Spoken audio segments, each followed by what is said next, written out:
Hello, everyone. Thank you, Valentin, for the introduction.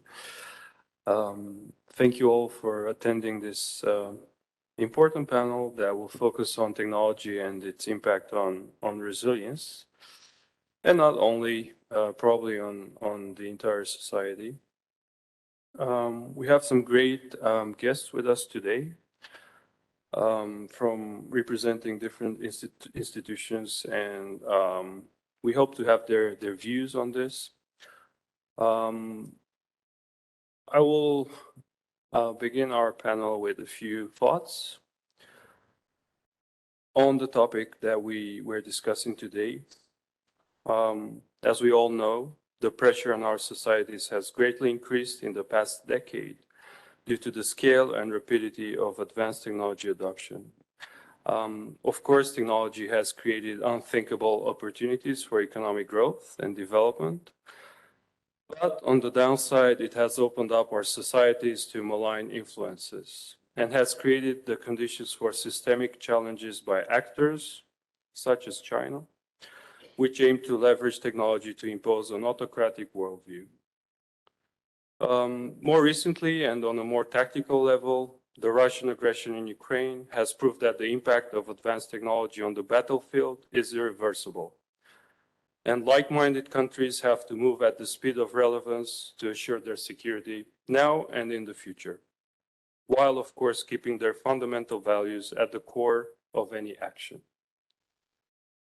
We will start today's panel with a recorded intervention from the first panelist, Dennis Ross, Chief Data Scientist of the White House Office of Science and Technology. And we will then follow up with a discussion with the other panelists. I have to my left Philip Lockwood, Head of Innovation in the Emerging Security Challenges Division at NATO. We have MEP Dragos Tudorake, member of the Committee of Civil Liberties, Justice and Home Affairs, and also the rapporteur on the AI Act within the European Parliament. We have Major General Robert Wheeler, a senior advisor at the Jones Group International, who has most recently served as Department of Defense Deputy Chief Information Officer for C4. And to my right, I have Mr. Vlad Grosu, the Deputy Director of the Institute for Advanced Technologies, part of the Romanian Intelligence Service of Romania. So without further ado, we will begin with the pre-recorded message from the White House, and then I'll be glad to start the conversation. Thank you. To support security, prosperity, and democratic values. For example, as this panel will discuss, artificial intelligence poses both opportunities and challenges for resilience. On one hand, AI can help farmers grow food more efficiently and support emergency management professionals in predicting storm paths, both of which can be used to strengthen resilience across societies. Data-driven technologies like AI can help us respond more effectively to crises and learn from our previous responses, allowing us to develop better practices to strengthen resilience across the board. However, AI has also created important challenges, with AI sometimes being used in ways that threaten democratic values and harm the very resilience that we seek to promote. That is one reason why the Biden-Harris administration is committed to advancing the use of trustworthy AI in partnership with like-minded allies across the world. As part of this work, we recently unveiled a blueprint for an AI Bill of Rights, which provides a framework to advance the responsible design, development, and deployment of AI and other automated systems. Particularly relevant for promoting resilience, the blueprint provides concrete practices to ensure that AI is used in a manner that is safe and effective. It sets guardrails to help ensure that emerging technologies like AI are used consistent with protections for civil and human rights. This panel will discuss uncrewed aircraft systems, often referred to as drones. Uncrewed aircraft systems can promote resilience, such as by inspecting critical infrastructure and identifying needs for preventative maintenance. They can also assist in disaster response and recovery efforts through the transportation of high-value goods such as medicine and medical supplies. However, they can also erode privacy and empower bad actors, creating concerns for our shared security, prosperity, and values. That's why this summer we convened an Advanced Air Mobility Summit to bring together diverse stakeholders to chart a responsible path for the modernization of our national airspace system. AI and uncrewed aircraft systems are just two examples of emerging technologies that can affect resilience of our societies. When used responsibly, data-driven technologies can help us build more resilient societies. It is vital that we work together to ensure that emerging technologies strengthen, not weaken, resilience across Europe and among all of our partners and allies. As President Biden has said, Russia's brutal and unprovoked war on its neighbor Ukraine has shattered peace in Europe and impacted stability everywhere. The United States is committed to working with you to support Ukraine, defend NATO, and ensure that technology is used in ways that affirm democracies. We look forward to advancing this work together so that we can collectively achieve a more resilient and prosperous world. Thank you. I think this concludes the message from Dennis Ross. Very interesting thoughts there. I've noted some elements that maybe we can discuss later on, such as how technology is two-sided. It can also strengthen our societies, but also weaken them, and the importance of keeping democratic principles and ideals at the core of technological development. I will start the conversation with a few opening remarks from our guests, if they wish so. And then we have prepared a couple of questions that we would like to bring up to start a conversation. So, General Wheeler, if you will, thanks.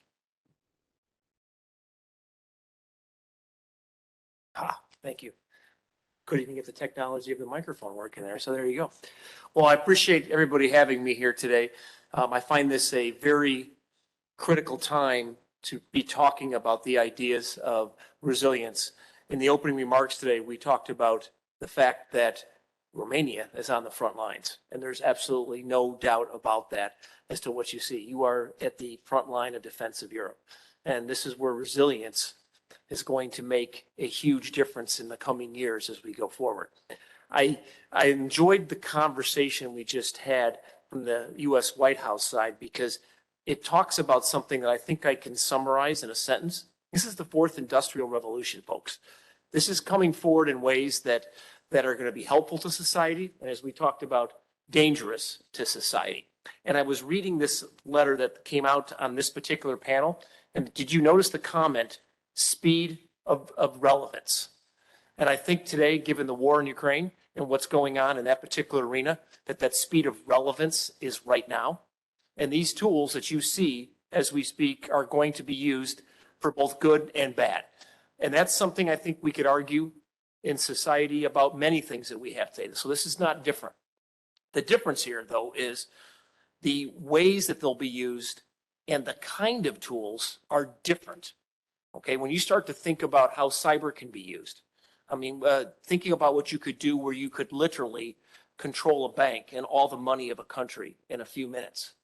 Think about what you could do from a power supply capability to different groups if you had that. So those are the bad sides to it. On the other side of the ballpark, having a set of networks with a 5G secure network, what you can do for a country to innovate and to allow ideas can bring forward GDP numbers that, depending upon who you read about, will be anywhere from 3 to 5%. So having a secure 5G network where you have a critical infrastructure, if you will say a 1 to 0 highways, ones and zeros kind of highway that you have out there built, it's going to allow changes in your GDP that we haven't seen in the past. So I bring these to the forefront. While they're innovative and capable, they can also have a bad side to them. So as we walk into the future, we're going to see edge processing. We're going to see AI, and that can be autonomous operating AI, or it can be completely artificial intelligence, which is a totally different subject. Machine learning that's going to come forward. We're going to have cybersecurity, speeds of networks that we've never seen before. All of this allows us to innovate, to change, and to become more resilient. At the same time, it also brings in the bad side of it. So how do we deal with that? And I'll finalize with that particular aspect. It's nothing to be feared of. And I think that's one thing I want to walk away with. You don't have to fear it. It's going to change society for a good. And with teams like this, people that are focused on this, yes, there's going to be hiccups in the line. There's going to be problems, but it will be for the good at the end game. And how do you start working it? Well, there's a discussion this morning that I think I want to reiterate. Ideas, and then in the fourth industrial revolution, thoughts on how we go forward are just hallucinations without resources. And you have to start somewhere. You really do. So if there's something I would ask my colleagues to walk away with here is, this is something that is not impossible to start with. It's something not to begin. And that speed of relevance is we have to begin today, and we have to put money against that today. And so where would you begin? I think I could start with something very simple. Cybersecurity across our countries, across the NATO context, and even in the US in many cases, is something that's very important. I just got done talking to the banks of Romania about the cybersecurity aspects and the importance of it. This is something that all industries and governments can take forward and start to work on. And why does that matter? Because it's the privacy of our citizens. It's the ideas, the intellectual property. It is said that the Chinese take away an average of 1% to maybe 3% of US gross domestic product every single year by virtue of stealing intellectual property, the ideas of our nation that go forward. And it is no different than that for Romania. So starting with something like that makes this the beginning of how you build resilience into a country. And I'm talking about within the power grid, within the banking industry, and within the government side, so that we can have privacy and security for all of us. Because let's remember, only 2 months ago, or a little bit less than that, I guess it is, we've had in Albania, they went against that particular government and took down their government systems. And that's an example of where a bad country can go after a good country and trying to do basic cybersecurity and basic protections and privacy for their people. So I don't fear this as we go forward in the future. I've always been around technology all my life, and people like this in this room provide the capability to move forward in resilience. I just think everybody needs to understand we need to move forward, and we need to move forward now, because the speed of relevance is today, especially with the situation that we have going on in Ukraine. Back to you. Thank you. Thank you very much, General, and great opening remarks. Maybe we can have Mr. Lockwood continuing on these thoughts and having the NATO perspective. Also, please bear in mind, let's keep it at 2 or 3 minutes so we can have enough time. Thank you very much. No worries, no worries. That's fine, and I have my stopwatch out, so I can call myself to account, or you guys can throw something at me. It's very good to be here. Thank you so much. It's a pleasure to be back in Romania. The last time I was here was just before the pandemic. Hopefully that's not a warning for something to come. But I'm also very happy to be here because I have heritage from this region. Both my grandparents come from Ukraine and from Poland, and I recognize that what we are facing on our eastern flank is very significant. And what I'd like to speak with you is to cover off on some things that have been agreed by allies this last summer in Madrid in the strategic concept. And it's this concept that technologies and emerging and disruptive technologies bring both significant opportunities and risk. And I think that's been addressed by the speakers so far today. They're altering the character of conflict. We're seeing how they're shaped the battlefield in Ukraine, maybe not necessarily completely from the kinetic perspective where traditional tools of war are being leveraged, but these tools of war are being leveraged in a way in combination with technologies to be able to find, to fix, to finish enemies on the battlefield. The strategic importance, however, of these technologies goes far beyond just kinetic activity, and I think that's where the resilience fold-in is really critical in this regard. We are in an era of global competition. We have strategic competitors with us, and our technological edge is absolutely crucial to our ability to deter and to defend this alliance. And so with regards to those opportunities and risks, one of the things that the strategic concept flags is the importance of cooperation with the private sector. I think gone are the days where we have national security siloed away from economic security, siloed away from our commercial markets and our commercial actors. And so here at NATO, one of the things that we're very careful about is to foster enhanced cooperation with key stakeholders. And that goes beyond just government actors and academic actors, and it goes beyond just calling the private sector or industry. It's not traditional defense companies so much as it is large tech companies, small and medium-sized enterprises, risk capitals that provide financing and investment to so much of our technological innovation, and of course, the startups and entrepreneurs that are driving new ways of cultural thinking and revolutions in technology. And so it's absolutely critical that we look at how we are investing in these types of technologies. And that is indeed a resilience issue, which takes me to the whole point of investing in technology, at least from a defense and security perspective, is so that we can actually adopt these technologies ourselves. And that raises me to the last point, which is we have certain institutional hurdles to our ability to leverage these technologies, in particular with regards to how we can procure technologies, how we can think about actually getting them into the hands of our operators at this speed of relevance that Bob was talking about. It shouldn't be that our operators across the board are using technology that is 2 or 3 generations behind or 2 or 3 patches behind what they should be. The idea is to be using things and in fact getting things to our operators that are as relevant and as up-to-date and forward-leaning and advanced as possible. And so that means that we need to be looking at our institutional architecture with regards to things like procurement, with regards to things like how we engage with key commercial actors that play a critical role. Recently in September, we had our first ever Technology North Atlantic Council meeting, so a TechNAC, which shockingly hasn't occurred over the last several decades since the end of the Cold War. We had the president of Microsoft, Brad Smith, who came in and talked about the critical partnership between Microsoft and Ukraine in advance of the outbreak of the war, how moving certain elements of data to the cloud and moving that out of Ukraine enhanced the resilience of the Ukrainian government in responding to the first few days of the conflict. This is absolutely critical, and it means that we have to embrace new partnerships with these strategic actors, whether they're large tech companies that have profit margins that displays those of many countries, or if we're talking about those keen startups that are driving that next stage tech. And so I just want to highlight a last couple of points, which is also about protecting our own innovation in the ecosystem.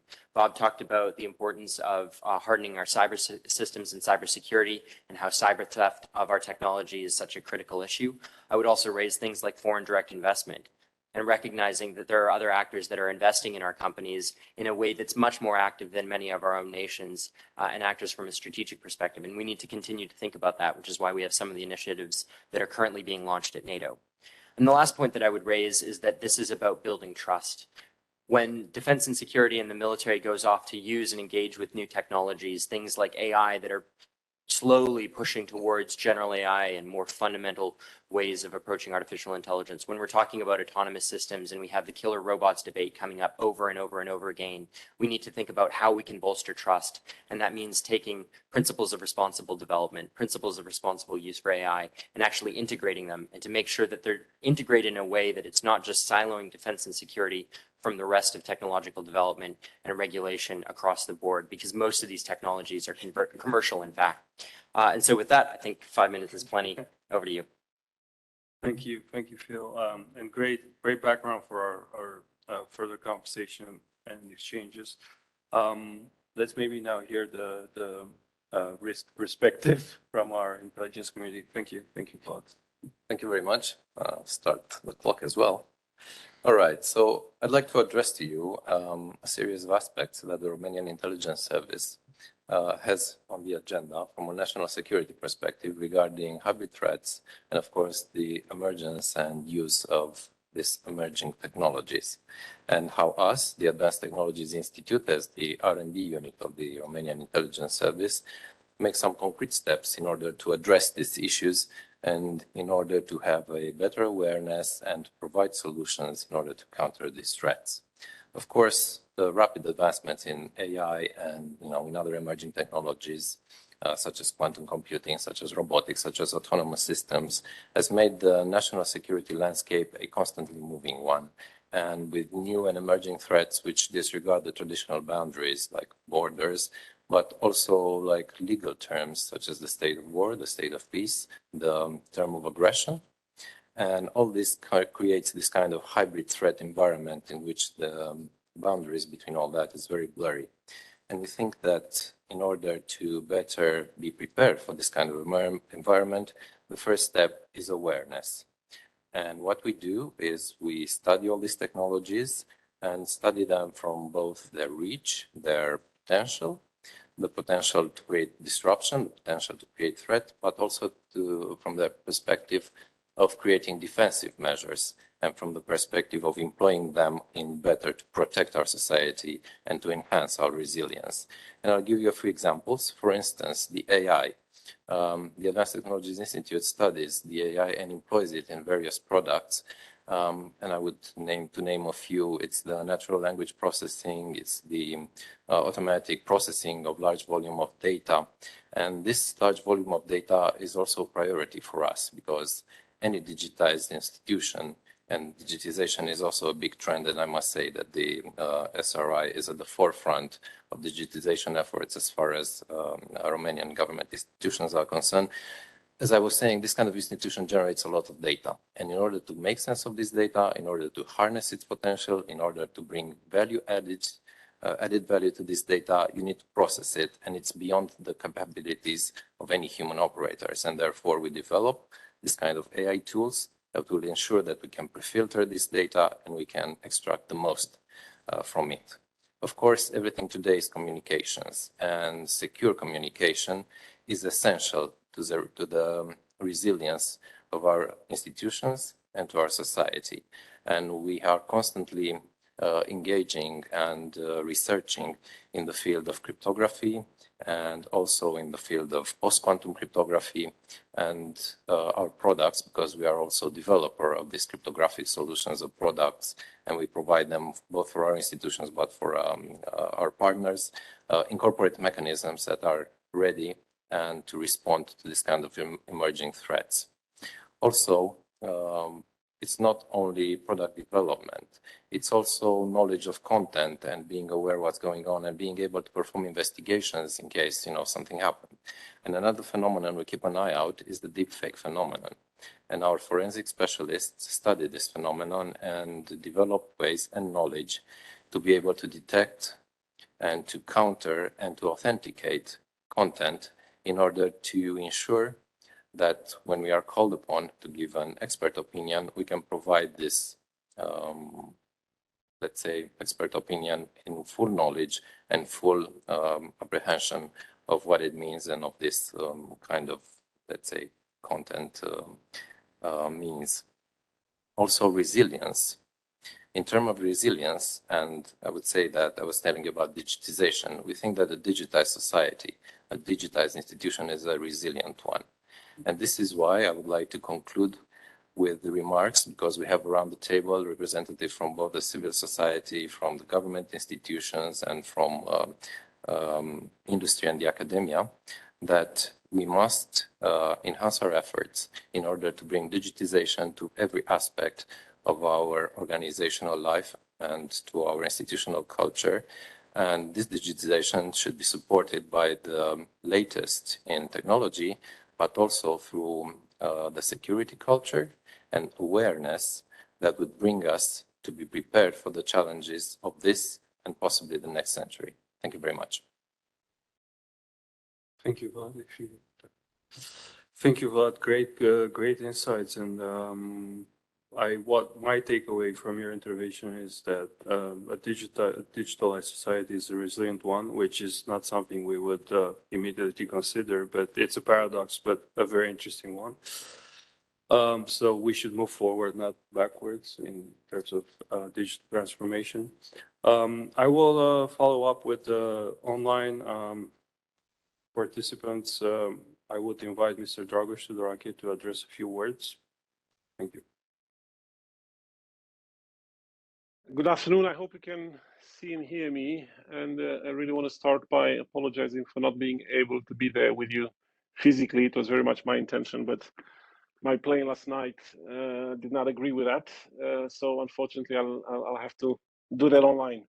Anyway, very interesting start of conversations. I won't repeat what the other panelists said already. I'll maybe pick up on a few things and add as an introduction, as some provocative thoughts to complete what my other colleague panelists said. First, General Wheeler was mentioning that we are in the midst of a new industrial revolution, and I couldn't agree with him more. It is a new industrial revolution, but I would dare say that unlike the previous ones, I think this one is particularly unique, not only in how powerful these new technologies are and how profoundly they affect everything we do in our societies, in our economies, in our democracies, in our politics, in our defense. But why I think it's unique, it's also because I think it is the first time that the state as an entity, and our states as entities, particularly democratic states, have almost nothing of the key elements that are powering up this industrial revolution. States hold very little of the data and have very little control of the data ecosystems that are at the heart of artificial intelligence, for example, or of lots of the digital transformation processes that are going on in our societies and economies. Number two, also in terms of infrastructure, like never before, our states control as little as possible of this infrastructure. And number three, and very importantly, expertise in most of these areas that are relevant for these new digital technologies. Expertise is not in the hands of the state either. In fact, most of it, and the most potent of that, I would dare say, and I hope no one that works in public agencies would get upset about it, but I think most of that expertise is in the private hands as well, which makes what I think the second panelist was saying about cooperation makes it extremely relevant.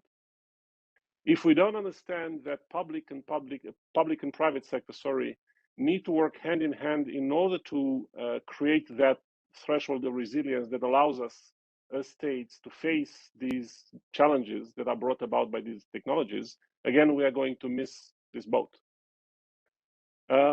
So we have to learn to work together. We have to learn to create these ecosystems where the state benefit from these new resources and from the expertise that is brought by the private sector.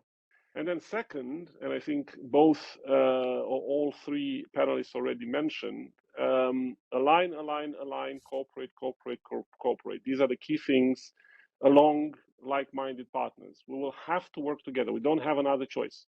If we want to also make sure that our vision of the world in terms of how these technologies will evolve, will develop, and will be at the heart of everything we do, if we want this vision of the world to kind of become the prevalent one, then again, we need to work together.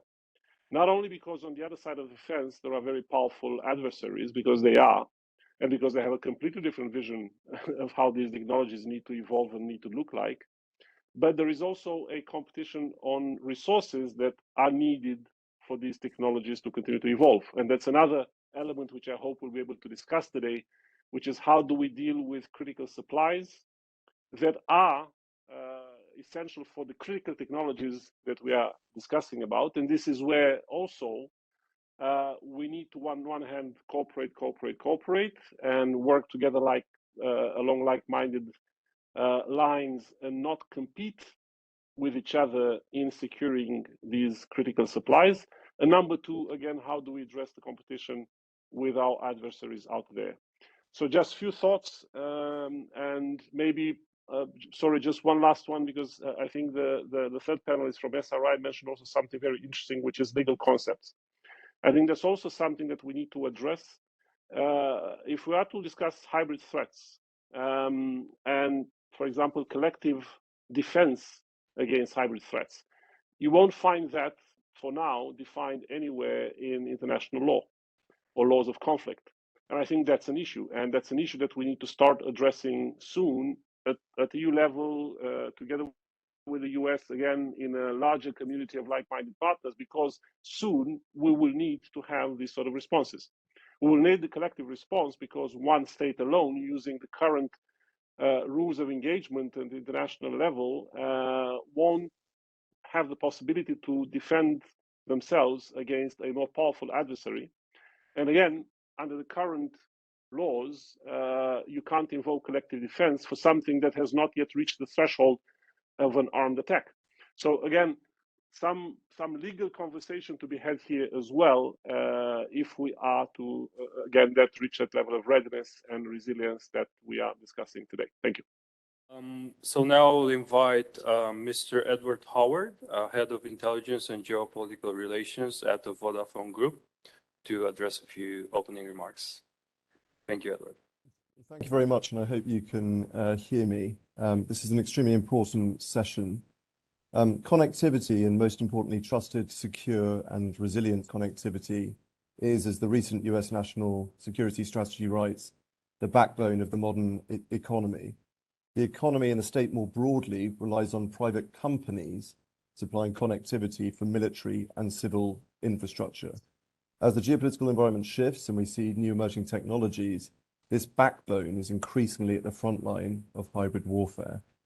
Vodafone globally plays an important role in building collective defense and resilient societies. We are a world leader in communications, delivering and managing services in 200 countries, over 300 million customers, Europe, Africa, Asia, Americas. A fifth of the world's internet traffic runs over our networks through subsea cables. Within this context, Vodafone is leading conversations about building resilience across infrastructure against hybrid threats brought into sharp focus considering Russia's invasion of Ukraine. This discussion is with national agencies in all of our markets, but also in key global capitals and with our technology partners and our vendors. At an institutional level, we are engaged through NATO and new transatlantic mechanisms, such as the EU-US Tech and Trade Council, where we spend significant amounts of attention aligning on new technology standards. These conversations need to move swiftly to adapt and include diverse stakeholders alongside governments and partners across the whole strategic value chain, from rare earth minerals through to emerging technologies and new capabilities. Within the age of new emerging technologies, AI, quantum, space, secure connectivity remains the bedrock and cornerstone of critical national infrastructure and our ability to manage new threats. This is why this forum is such an important step forward. Russia's invasion of Ukraine has highlighted how Europe remains underprepared and underinvested for a world of hybrid warfare. We need scale telecoms operators and new partnerships to defend critical national infrastructure. To provide an example, Vodafone blocks 5 to 6 billion cyber attacks globally each year and handles around 70,000 cyber security events. We have a global team of 900 employees who are also focused on defending our and your telecom infrastructure. Given increased concerns for malicious attacks on physical infrastructure prompted by both Nord Stream, but also outages in Shetlands and the Faroe Islands, we need to work collectively with governments and agencies and new partners on new strategies to mitigate. My final point is that resilient societies and new defense models in an age of hybrid threats absolutely require a resilient telecoms sector. Excessive market fragmentation has resulted in insufficient scale to build modern transformational 5G, as was highlighted by the first speaker, with scale to compete with other threat actors. The sector's decline is a problem caused largely by excessive market fragmentation and extractive spectrum costs. Resilience and economics go hand in hand. We've heard that from other panelists. The telco sector needs to be treated as the key pillar it is for resilience, for security, and for our future prosperity. Thank you. Thank you, Edward. And I think now we have a very, very interesting view of this complex landscape that we are looking at in this conversation. I had prepared a few questions, but a few of the points had been already covered by your intervention. So I will try to bring some of the questions together. I think one of the main points that all of you raised are the intensity and complexity of hybrid actions and how technology deeply impacts that. And that was also my first question. And I will link that to two other aspects that were raised. First, the legal aspect and the threshold that we consider when considering a military or other types of responses. So I think that's a very valid question, seeing what's happening in Ukraine. Where do we set the threshold for hybrid actions and hybrid threats? And the second one is, I've heard a lot of the word cooperate and collective defense and collective action. And I've also, Phil mentioned the need to cooperate with the private sector. So I guess it's not just about cooperating between governments, which is already happening at different levels, but enhancing cooperation with the private sector. So in order to respond to hybrid threats, we have to look at the legal perspective and also enhance cooperation between governments and with the private sector. So I will ask the panelists to comment on this. And the biggest question is our institutional architecture fit for purpose? Are we fit to respond to the complexity of hybrid challenges ahead? And if we're not fit, what should we do to better respond to this? So I'll start with whoever wants to come in first. General Wheeler, if you're, yeah. I think there's a couple things here that are good. I really agree with the public-private sector. There was a discussion brought up about how this fourth industrial revolution is different in the sense that so much of it is held and the capabilities are held by the private sector. I could not agree with that more. And I think that's something that's different than we're seeing from the past, unequivocally. And I also think it's something that we have to address from both a legal perspective and also how governments deal with it. Democracies typically don't have necessarily partnerships very easily with particularly private sector because of the potential of conflict of interest. And that's something that in our own country we're struggling with right now. In the US, we see that all the time.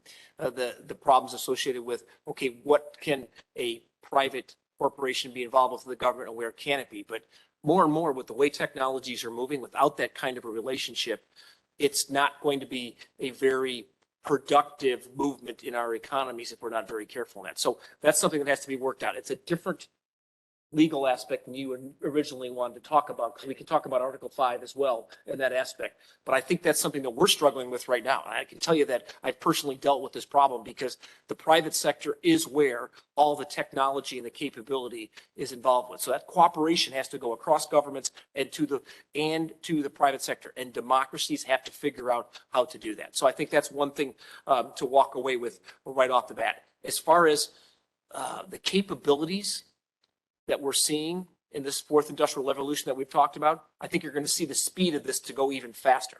So when we get to a discussion, because I don't want to monopolize this, of where the actual aspect of the law and Article 5 versus direct kinetic conflict, I think there's an interesting point here. As a person that's dealt with cyber a long part of my career, as far as offensive cyber, and I was many, many years on nuclear alert with nuclear weapons, I can tell you that cyber has the capability to absolutely be a weapon of mass destruction.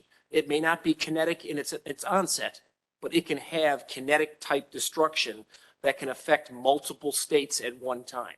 So I think that's something to consider when you're thinking through the legal aspects of it as you move forward, because to me, and I think in a lot of aspects, unequivocally, cyber can be something that could trigger an Article 5 in my mind as to the amount of destruction. I'm going to have some of the other speakers talked about that legal aspect. I think Phil will have some thoughts on that to go down that particular road, because to me, I can have as much destruction from a nuclear weapon as I can from a cyber attack. So keep that in mind when you're thinking through where we go forward in the future on this particular aspect. As far as the future and where we can go, I think that this fourth industrial revolution is going to bring a couple things forward. First off, we have to be careful how we regulate this stuff. We can't even define it yet. We want to regulate it. So that's something that we have to think about right off the bat. How are we going to do this, all right? And we're going to have to embrace it. And I think the private sector is going to be more a part of it than the governments have been in the past. And that's going to require collectively all of us to think differently. But if we partner as a team, especially in the West, because I will tell you one thing, the one thing that democracies bring forward, they push ideas faster than you do in autocratic nations. You may be able to centrally control in an autocratic nation, but you can't get the passion for the ideas to come forward. And that's what will make the difference. And that will come out of the private sector, that will accelerate that, and it'll make a better society for all of us. And I've finalized one last comment here. I agree that a digitized society can be more resilient, but we got to do it right, would be my only thing that I would throw forward. And that's where we need industry and government's help. Over to you guys. Phil, if you want to take over. I need to double tap the element of mindset that is, I think, a key differentiator between the Western democracies in the alliance and with our key partners and those in autocratic nations, because absolutely that's something that we see. We are absolutely in a race for our technological edge. But the one thing that we do have, maybe not civil fusion, but we do have the ability to have structures and a culture of innovation where the ability to be creative is allowed to flourish, particularly in our private sector entities, but across the board, wherever you act. And I think that's our potentially the secret sauce to how we can do this in a good way. I'm going to resist the urge to weigh in too much on the hybrid action legal questions about Article 5, even though I am a lawyer. That's not my role at NATO, and I also don't have the cyber portfolio. But what I will say is we often at NATO have thought about peace, crisis, conflict, and we think about those three things in very much a stepwise fashion. But right now, what the war in Ukraine has shown us is that there is very much a sliding scale. And if we think about this just in pure blocks of you're either in one bucket or the next bucket, we are at a significant risk, particularly from a resilience standpoint. Setting the threshold is something that we might do privately, and I think strategic ambiguity in a number of different contexts is very important, particularly with regards to what will trigger Article 5. I was at NATO in 2014 when we first looked at cyber in that context. But I think it's really important for us to think about actions that we need to be taking in terms of hardening our systems, building concrete programs and protocols before we recognize that we're in a full conflict situation. And that's where that cooperation with the private sector is really critical. One of the things that we're looking at with NATO is how can we actually identify and to engage strategic private sector actors who will be very valuable in a time of conflict or crisis, and how can we set up protocols right now in what is somewhat of a peacetime footing, at least for the alliance, so that we are in a position to be able to engage with them and be ready to go when things occur. So that takes me then to the issue of engaging with the private sector. I would disagree a little bit in the sense that I actually don't think conflicts of interest play that much of a problem. I think generally, our national legislation and regulations get in the way of that at this day and time. But what I really think is the problem is the market and the market demand signals.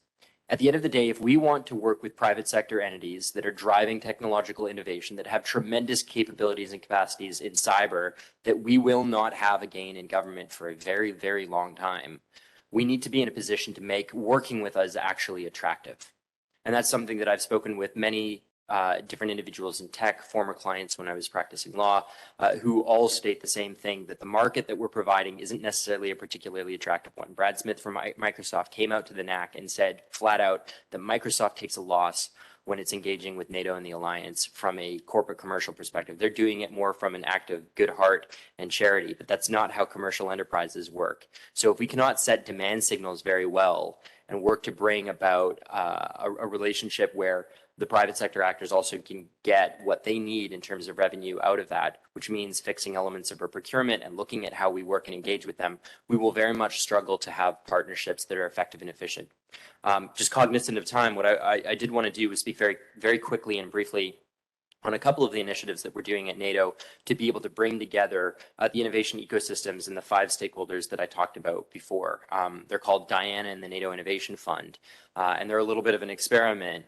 And they do present risk for the alliance, but something that's absolutely critical from our perspective, which is to look at how can we bring together our end user operators and the innovators from across private sector, our academics and folks in acquisition very quickly in concrete programs to be able to address strategic challenges that we're facing. So what we're trying to do is to flip the switch so that it's no longer the government saying, this is what we require. It's more, here are our operational needs. Here are the challenges that we have. Innovators of the alliance, can you help us with this? And then how can we bring them in very closely in an agile fashion where we're regularly going back and forth from, okay, here's where we think the product is right now. What do you think on the operational side? Operators go in and say, yeah, could be tweaked this way, that way, have another stab, let's go, and let's think cyclically a little bit more. So that's what Diana is all about. It's about engaging with operators, with innovators, from the very earliest stages of these companies. That's why working with startups is so critical from the very beginning, because once a company has already scaled, you've lost the opportunity to present yourself as a potential product market for what they're developing and innovating. So Diana is about bringing that product market fit to the innovator very early on and using what government can use and bring to the table, things like technological validation, large networks of scientists and engineers that work with our governments, the ability to actually look at how a product can fit in an operational context, which gives tremendous validity in a lot of the technologies that we call emerging and disruptive today. So that is the whole point of Diana writ large. The NATO Innovation Fund is similar, but what it's about is building an ecosystem across the entire alliance, a trusted capital ecosystem where you have investors from both the private sector and from government working together to identify strategic technologies that present both commercial benefits, in other words, the potential for profit, but also the ability to have a significant impact in our defense and security landscape. And so without going into any more details because of time, those are some of the things we're up to. Thanks, Phil, and thanks for mentioning the initiatives we have at NATO. When we're gonna give the word to Mr. Tudorake, I'd like to hear also his opinion on the EU initiatives. But now, Vlad, do you want to come in and have a few short comments on this? Thank you. Okay, so I'd like to expand briefly on the idea of why we think a digital society is a resilient society. And that is because we think that in order to be resilient, a quick response and a good decision-making process is essential. And given the amount of data and the things that we need to do governance on, the digital response is the only way in order to ensure that it is properly executed. And in today's society, this is critical.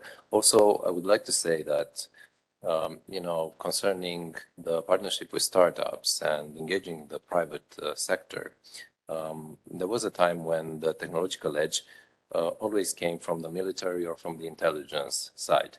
Not anymore. Now, I think that the private sector has the edge, and companies with innovating potential, like startups and very small agile companies, they do have the edge, and we can use those technologies and we can employ them in the benefit of ensuring national security. And I would like to say also that the current context, and I'm talking about the pandemic and also the war in Ukraine and the current challenges that we face, have revealed to us two very important resources and critical for the development of our society and the current functioning of society. And one of them is, of course, the semiconductors. And you saw what happened in the semiconductor crisis, which affected every aspect of society. Try ordering a car now, you'll get it in a year's time because of the semiconductors. And this is one resource, a critical resource. And another one, I think, is the innovation potential. And I think that harnessing this potential on national level and engaging with every entity which has potential to develop technology, to develop R&D, and to evolve in this environment is critical to ensure a proper, evolution of our society and proper insurance of our national security. Thank you. Thank you, Vlad, and thank you also for the brief intervention. Mr. Tudorake, we're very interested to hear how the EU is approaching this complex landscape. And also another point, this was actually a question, but maybe we can make a reference to it, about the NATO EU cooperation in this field and how we can build upon this to create resilience towards hybrid threats in our societies. I also note here that there's a process of working on a new paper on the EU-NATO cooperation. So maybe this is also an important topic to be tackled. Thank you. Well, I will try with a very brief answer to your first question, which is, are we fit for purpose? Or is our institutional setup for dealing with these challenges fit for purpose? And I would say not yet, but we're getting there. I think the most important building block, which is awareness and awakening, I think that's on the good side of the discussion. That's something that has happened, and this is where we are aligned. I think no matter where we go right now, whether you go to Washington, to Brussels, to Tokyo, or to G20, you will find alignment at political level between like-minded partners as to the challenges brought about by this industrial revolution, as to how critical these technologies are for our way of life and for our futures. And therefore, also, there is awareness and awakening as to the fact that we need to do something.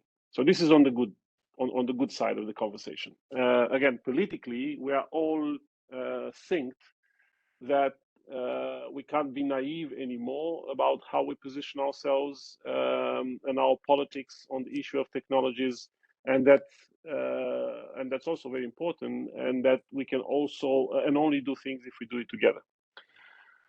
Second, we have also started to create the formats in which we cooperate, which is also good. And I will mention the TTC. I think it was mentioned earlier by Edward Howard. TTC has been so far a very good framework to address a lot of these conversations on the transatlantic line. So we are discussing artificial intelligence, we are discussing critical raw materials, we are discussing trade issues, we are discussing supply chain, semiconductors, so on and so forth. I think what we need to pay attention to are two things. Number one is that the devil is always in the details. And once we have ticked the boxes of the first agenda setting meetings under the TTC, and agreeing on the priorities, this has worked splendidly so far. But now we are supposed to start getting into the nitty-gritty. And when we start getting into the nitty-gritty, that's where you also start finding some issues. For example, issues in our trade relationship, Buy American versus Buy European.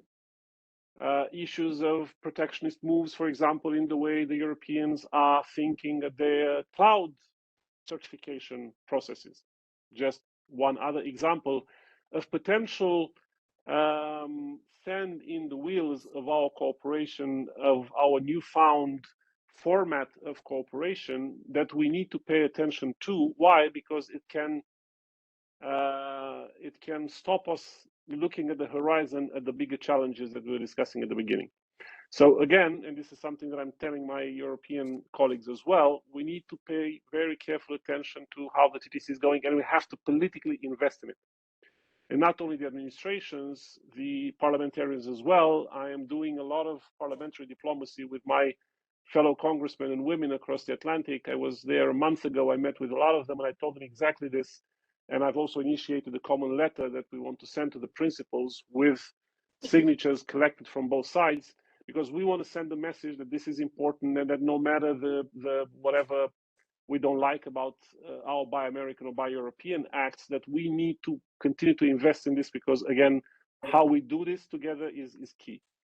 And then the other thing is that we're not in this alone, just Americans and Europeans. We need to think at the other like-minded partners out there. We need to think at Japan, at South Korea, Australia, Canada, all those with which we need to build this sort of governance together. We need to build this common worldview together as to how we need to invest and address technology. And this also links to regulatory convergence. And you asked me to reflect on what we're doing as Europeans. We're doing a lot as Europeans in terms of regulation. You know, us Europeans, we like to regulate quickly before others, and then we call it the Brussels effect.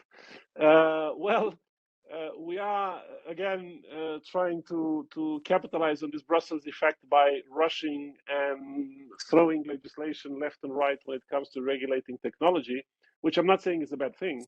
But while we do that, we need to be constantly mindful of the fact that we can't push it alone.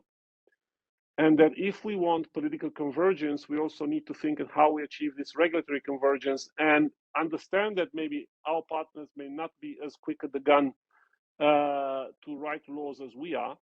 And therefore, we need to find a way of working together on standards. Very important. We need to be careful to be aligned on principles. And I think that conversation is already over. I think we are aligned on principles, and that's a very good thing. Again, it's that political alignment that I said at the beginning. But now We need to go 2 floors further down because the first floor is normative convergence that we don't have because we look at laws differently. It's fine, no problem with that. But again, we need to work together on standards because this is something where also globally, again, working with the other partners, we can achieve a common, let's say, regulatory environment that allows us to also deal again with our adversaries, something that I was mentioning at the beginning, who will also be trying, and they are, in fact, for the last 2 decades, actively trying in international standard setting bodies to impose their version of standards. And we were not paying enough attention over the last 2 decades at this. Now we are. Now we finally are, and under the TTC, for example, we're also trying to align on how we work together on standards. A bit late, but it's good. It's better late than never.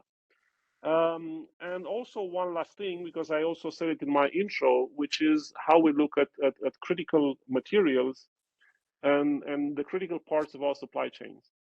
Again, US has its own legislation on that now. Now we Europeans, Ursula von der Leyen announced that there will be a Critical Raw Materials Act. Great. But my question is, what are we going to do? Are we going to start competing for magnets? Are we going to start competing for the lithium out there? Are we going to start outbidding each other when we will be looking for, yes, indeed, very critical supply materials that are key to the production that we want to maybe relocate either in the US or Europe or to friendly shore somewhere around us. So again, questions where if we don't work together to identify what is that list of critical materials that we need, let's work on that list together. Number 2, how are we going to conduct our diplomacy jointly, ideally, in reaching out to those suppliers out there who we might want to attract on our side, but again, not by outbidding each other and competing, but rather by possibly doing these efforts of, let's say, commercial diplomacy together. So again, this issue of how we approach the supply of critical materials in a manner that is not going to lead to competition between partners, but rather to a joint approach is also something that I consider to be quite critical. And when it comes to EU-NATO, because you also asked me about that, I would say finally there is work on, not that there was no cooperation and alignment, I don't want to say that. But again, the mere fact, we had some months ago, we had someone before the Madrid summit, we had someone because I also sit in the Security and Defense Subcommittee in the European Parliament, and we had someone to talk to us about the European strategic documents and then the NATO strategic documents. And I asked whether anybody works on the 2 at the same time. And the answer was, oh my God, how do you think that could be done? So again, I'm happy that now there is a drive towards more joint work between EU and NATO when it comes to these matters.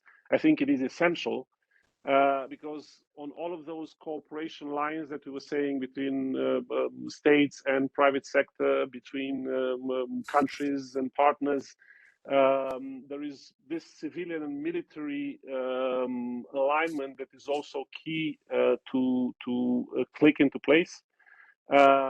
Because if we approach this digital transformation in separate silos, civilians here and defense and military here, again, we're going to miss the boat big time. Thank you.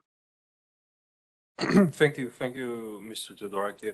And yeah, we're trying to tackle lots of topics here, so I know it's also hard for the panelists to create a synthetic presentation of all these topics. I'm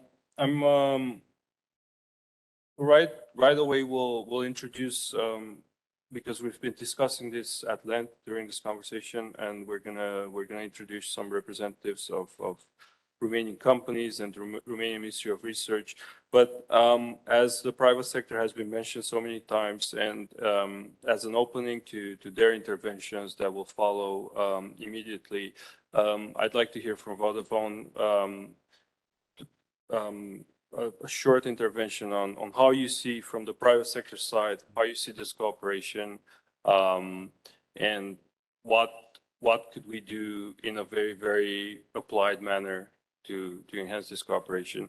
And so let's please keep it at 4 minutes, please, if we can. Thank you. You know, that's fine, and I'll be short on 3 points. One, wholeheartedly agree on standards. So all of this is based, particularly when you get into societal resilience, that is based on technology standards. So the work and the excellent work that's going on with TTC, the excellent work that has taken place in the ITU recently in Romania and other places, that is of utmost significance on how we defend this fourth industrial revolution. So the more that we can do to incentivize private sector actors to play in that space, I think that's a key challenge, and that's something that governments and other bodies need to work on to ensure that the private sector invests time, effort, and cost to play in that space. So that's one. Two, and aligned to that, and it comes back to Philip's point on funding and NATO funding. Private sector players do recognize that they have an important stake within this new security architecture. The challenge is not only on funding, and I agree that the awareness has improved, it's also about building the skill sets inside new technology companies, not only the big ones, but also the SMEs, to help them to understand how they actually do this. So I think everyone understands the why and the what, but how you actually do that, how you actually build to be a partner in these key funds is significant. So that's the other thing that I'll leave on the table. Final point is on intelligence sharing, and it comes back to the point that was raised by the speaker from the OSTP at the White House. I think if you look at the Department of Homeland Security's CPAC project, essentially what it's doing from its own resilience domestically across the whole of society in the US, they have actually allowed foreign players in the technology space to be part of that intelligence sharing mechanism.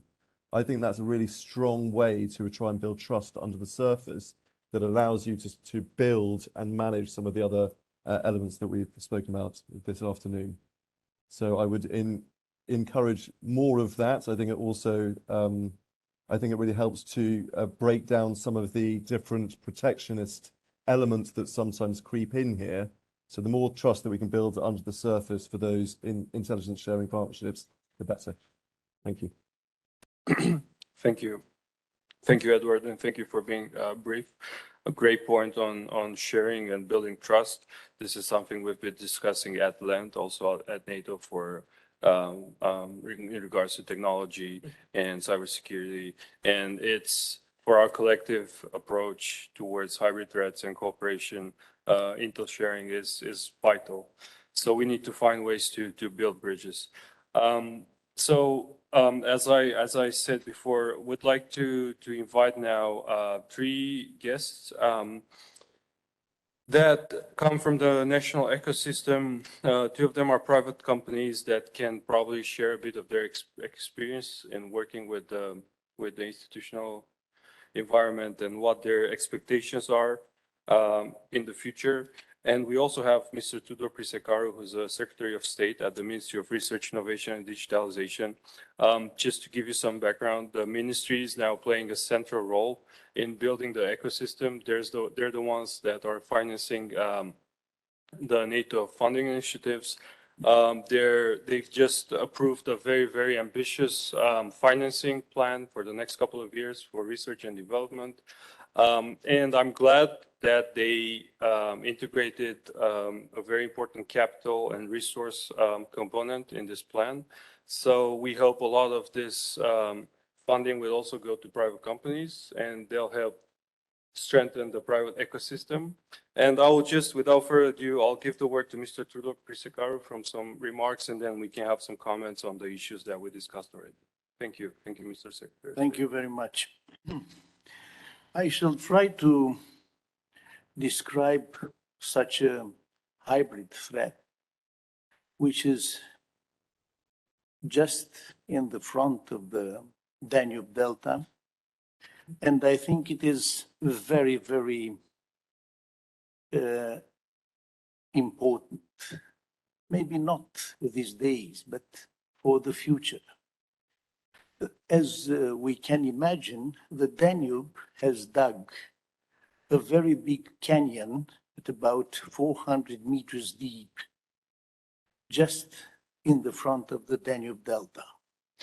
This canyon is created by mud, some hills of mud. They are very unstable. Where is the hybrid threat? If an earthquake is occurring and it is moving these hills are sliding a little bit, a very strong tsunami will occur on the shore to the Odessa and to the Constanza. The hybrid character is that in this situation, a lost rocket, a lost torpedo can slide a little bit to these hills, which are, I have already mentioned before, are very unstable, a very strong problem we shall have. Due to this fact, we have two institutes which are working together in order to monitorize continuously the Earth movement in the front of the Black Sea shore, because there, probably you do not know, there are about 150 small volcanoes at about, let's say, 20 meters high ejection, up to 900 meters, but these are only two and very close to the Turkish coast.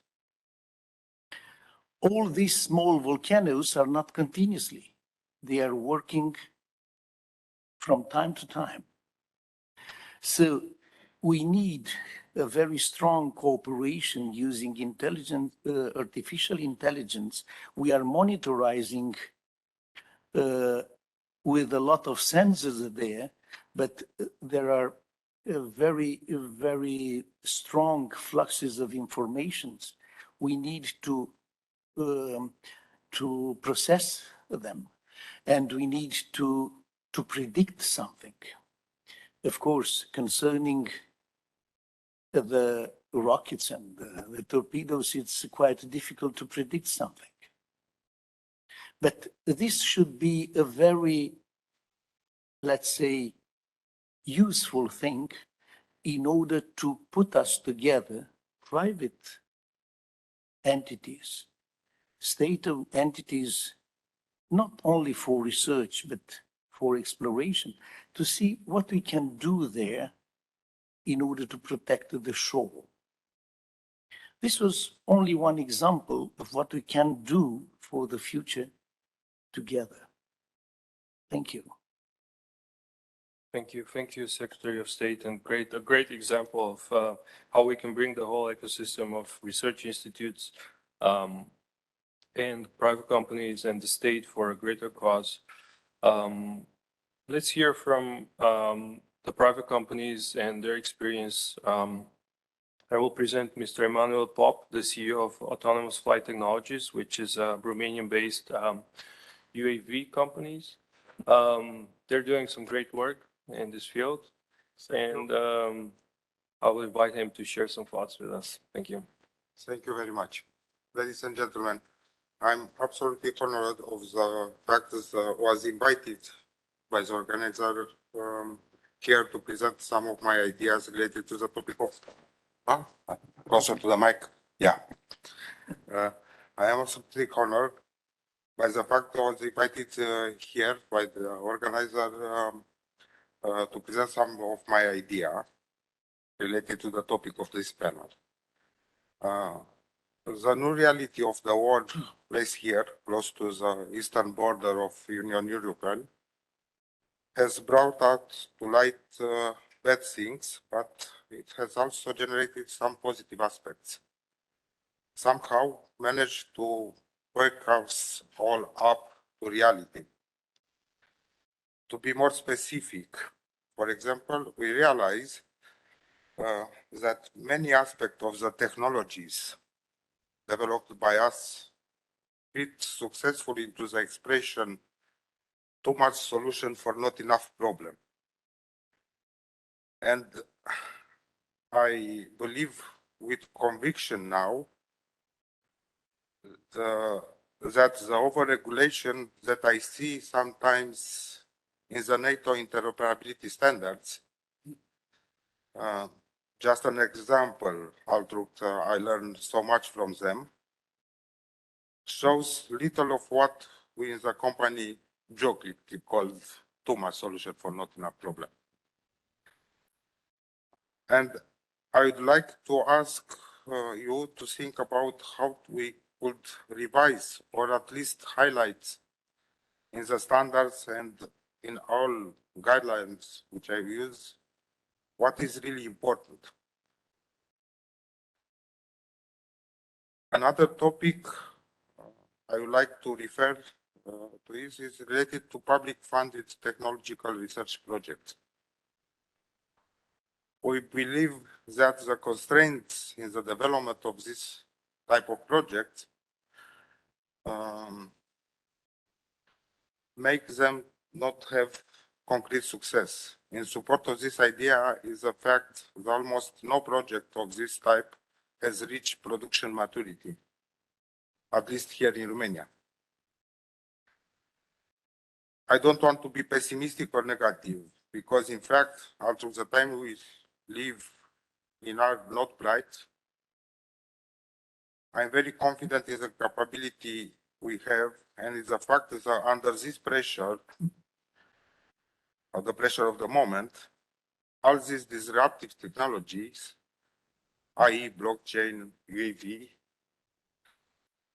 and all other, will become more mature and will also help us in creating countermeasures for hybrid threats. And also, as happened in the past, human society as a whole will also benefit from the present acceleration of development in the future. Thank you. Thank you. Thank you, Mr. Pop. And a few interesting ideas here. Also, I will note that on the product maturity side, we have an issue in many European countries, and we have to, as discussed with other panelists, we have to work on that. I would like to hear now from Mr. George Barra, founder and strategic development of Zeta Cloud, which I suppose is a digital technology company. Artificial intelligence company. Great. Indeed. So please share some of your experiences and thoughts, and then maybe we'll have time for a round of questions, hopefully. Thank you. Thank you so much. So I've been in the artificial intelligence industry for about 12 years now, which is actually a lot, because I've started when artificial intelligence was just a hype word. When the only organizations that were really implementing AI were the ones in government and defense. And actually, the company that I started working for was an InQtel spin-off, producing machine translation. Actually, the first commercially available statistical machine translation program out of the University of South California. The chief researcher was Romanian, from Cluj, by the way. He's now moved on to Amazon in the meantime, but I've seen how machine translation and natural language processing and AI basically evolved over the years. So what I wanted to share with you is a little bit on the challenges that AI adoption has, but also on the opportunities. Now, from a company owner and a founder of a startup from Romania that deals exclusively with AI, I can honestly say that what I've seen so far, the best model for financing such technology is the American one, the InQtel one, definitely, because it's to the point. It brings the technology very fast to the market, and it maps it to the needs of the actual stakeholders, as opposed to, let's say, Horizon 2020 projects that very, very rarely end up with a productized solution. Horizon 2020 and even the latest European defense funds are created in such a way that they need you to build consortium, to pay people, and end up maybe with some research, but in reality, very few of these projects actually make it to market and make a change. And the change is important because artificial intelligence and resilience have, in my opinion, three types of connections. AI, first of all, has an inherent resilience aspect. And by that, I mean that AI needs to work in adverse environments, needs to perform at the standards that it was created to. And this is where the EU AI Regulation Act is very important, because right now, the industry is basically fighting in two extremes. One extreme is the AI hype, the one that you read on the news, the robots that are going to take over the world or save it, or autonomous cars. And I can tell you we're not even close to that. Artificial intelligence, AGI as it's called, is as far for us to achieve as it was 20 years ago. It requires a number of significant research leaps, and we're not close to that. On the other side of the spectrum, there's narrow AI. There's basically AI that can do very simple things in a very good way, but they're not exciting. So AI that can translate a document, AI that can detect objects in an image, AI that can summarize a document. If you try to sell that as a startup, there will be very few people getting excited about it, because you're not coming over with a robot that can mimic human behavior, like the ones you see at various road shows. The Sophia, the intelligent robots that's being presented to all of these events. Artificial intelligence that actually works is essentially very boring, but it does a very good thing. It does resolve simple tasks, let's say cognitive tasks, over and over and over again at a decent amount of quality. And this is what operational resilience comes into play. Imagine every institution in Romania, from a city council to the Senate, what they do most of the time, 70% of their work, is they deal with documents. They read documents, whether they're contracts or legislation or statements of pay or complaints from citizens, and they take decisions on that. Now, what they do is they have people reading it. That's why our bureaucratic apparatus is so high, and we spend so much money on public administration. But artificial intelligence right now can actually solve 80% of these problems, because artificial intelligence can understand documents, it can classify them, it can extract information from them. This is what my company does, so this is free advertising for me. But it can save up a lot of operational time. So instead of having 100 people reading, complaints from citizens at, let's say, municipality of Cluj-Napoca, you can have a robot that can automatically summarize all of those complaints in less than a minute and only send the relevant data to humans. Now imagine even a more critical scenario where you're in Ukraine and your entire municipality building has been razed by bombs. If your servers are safe, the artificial intelligence can continue working. You can have a fully functioning bureaucratic apparatus, let's say, doing 80% of the work without a single person being involved. That's real artificial intelligence, but you're not seeing it in institutions nowadays because it's not exciting. People find things exciting, such as autonomous vehicles, chatbots. They do have some value, but it's actually very limited. The big problems that a lot of public sector institutions have are somewhere else, and it's mainly dealing with their huge amount of data that they need to process, read, understand, and take action on. By the way, as an anecdote, the Cluj municipality, where I'm from, spent a decent amount of money on a study to figure out what autonomous bus they would buy, and the result was that there isn't any autonomous bus. It would take them 5 minutes to Google that. There is no autonomous vehicle nowadays, and even if there was one, the legislation doesn't really allow you to have that without a driver. So there was no problem to solve, and there was no reason to invest money into something that it's not real AI, it's hype AI, as I call it. And there's this third connection between AI and resilience is the strategic aspect. So what drives strategy and what drives strategic decisions from the local, regional municipalities, government to national governments is taking decisions based on data. So whether you're SRI, doing intelligence, whether you're a military organization doing intelligence, whether you're a finance company, gathering up finance intelligence to decide what you want to invest in, a lot of that data is open source, basically data you find on the web. According to a book published by a veteran intelligence officer from the US, 80% of the intelligence data processed right now is open source. This was in 1999. So I guess now it's more than 90%, which means that if you control the public space, if you feed the internet with enough fabricated and disinformation data, that data would make itself way into the reports of SRI.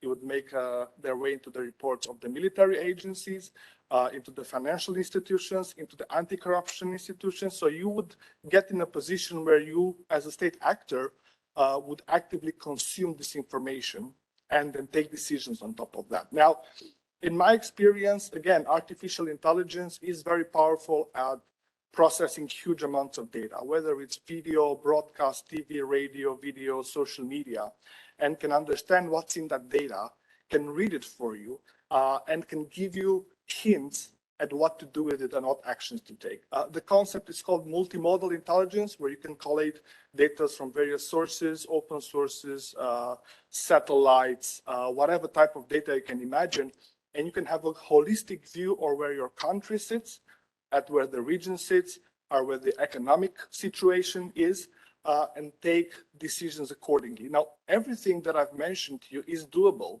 There are countries who do that, there are organizations who do that, but there isn't really a consensus into how to do that at a national level, at least in Romania. There are different efforts ongoing. I know a few, but people are still unaware of what AI can do and are unaware on what are the processes to buy it, to evaluate it, to put it into production, to measure its performance.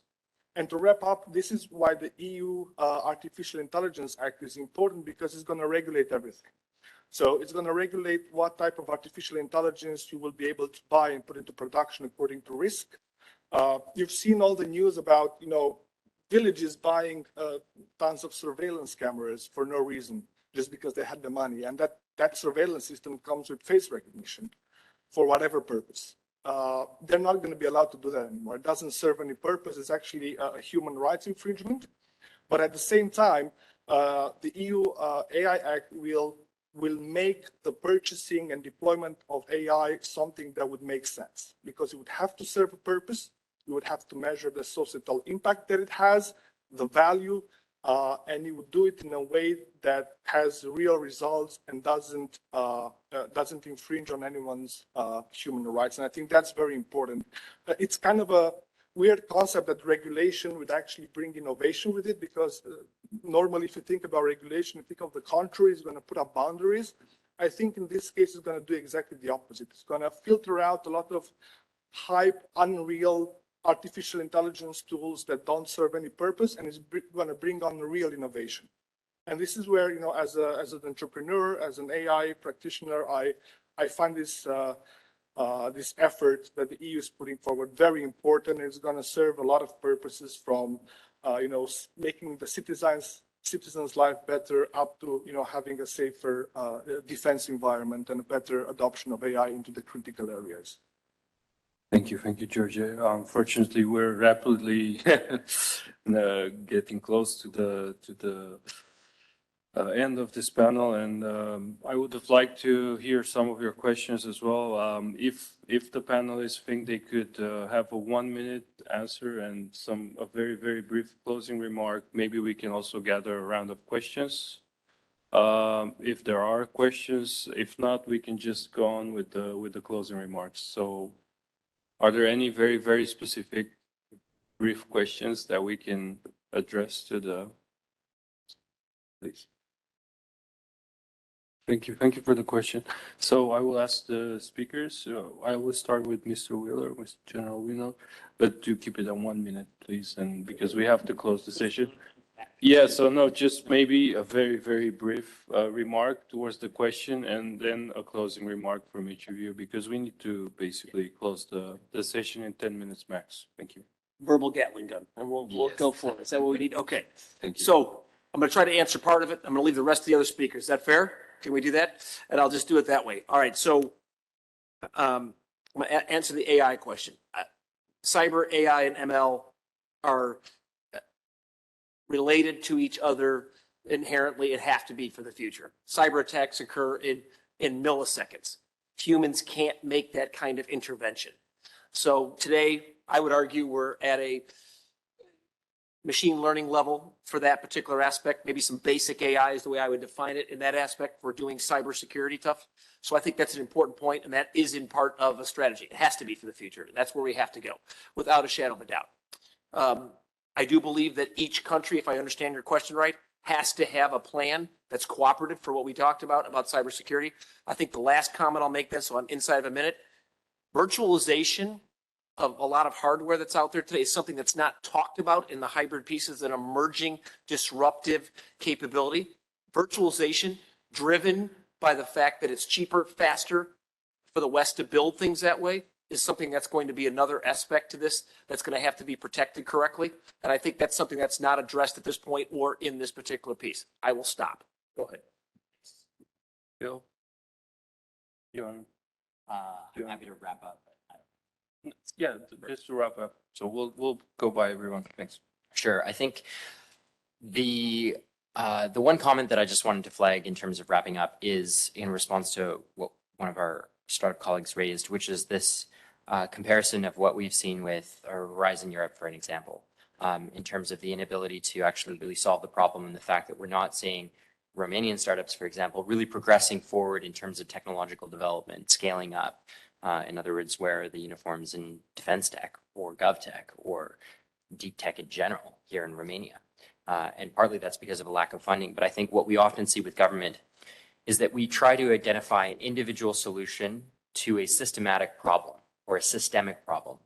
What that means is we're seeing a particular issue and we try to come up with a specific particular tool that addresses an element of that problem. We fail to recognize that it's actually much more of an ecosystem or systematic problem. And so what we actually need is a systematic solution to address a systematic problem.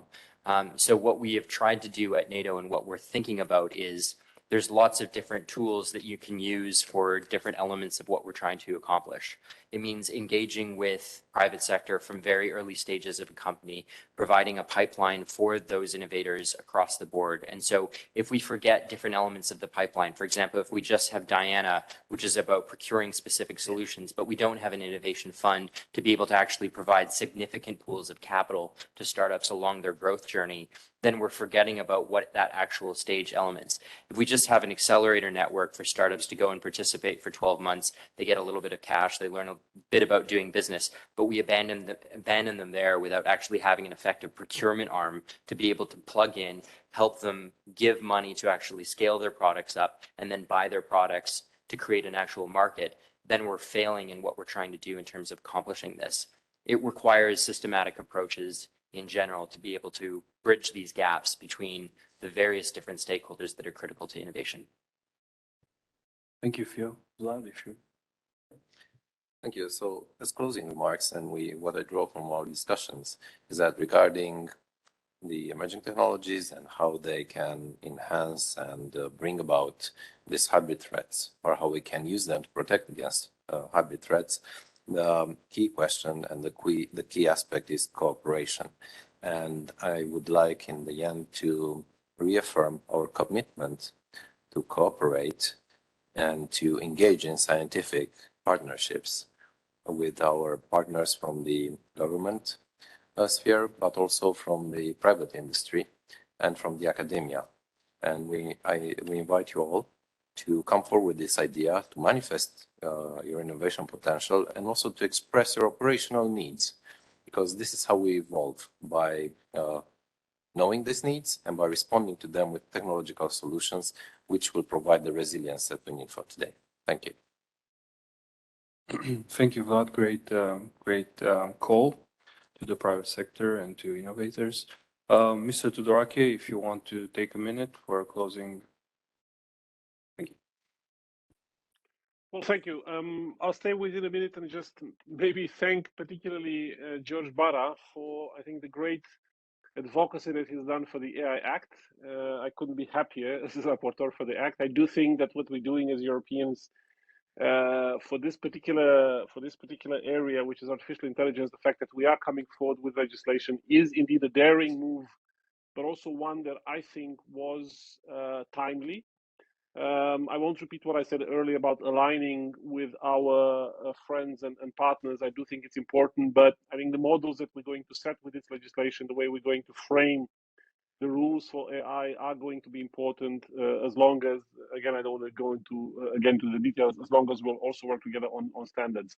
Maybe a quick reaction also to what I understood. I was really only hearing bits and pieces of the question earlier, but I understand the question was whether we could use AI, for example, to increase resilience or to respond to cyber attacks. Of course we can. In fact, AI is that sort of a technology that can accelerate a lot of the processes. And I think General also said it himself, and I couldn't agree more. In fact, we have to prepare for a world where AI could do a lot of the things, not only that it could do a lot of the things that we do today, but could also check on some of the AI-powered products themselves. Many colleagues of mine talk about a time when we'll use AI to regulate AI or to enforce AI. And I think we have to be open for at least to keep our minds open for that eventuality, and also to prepare for that. Thank you. Thank you. Thank you. Mr. Howard, please. Yes, thank you. Just a broader comment. I think we're making excellent progress in terms of working with the private sector and governments, but I still think that the private sector needs more guidance and direction of where the ambitions go. Clearly this still happens in silos on certain issues, but the more that we engage, the more that we speak to each other on the types of threats that are emerging, the more that we can bring in new technologies like AI, both into corporates, but into our work on hybrid threats, the better. So just want to say thank you for inviting us to this session, and I look forward to continuing to speak with you all on this important topic. Thank you, Mr. Howard. It's been a great conversation. We've heard so many views and angles to this complex topic that we've been discussing. We hope that if there's additional questions or you would like to get in touch with us, you can reach out to EARD, who will be more than happy to send us your question and maybe establish a more continuous dialogue. We thank everyone for being present today. This concludes this panel, and we hope to see you again at future events. Thank you very much.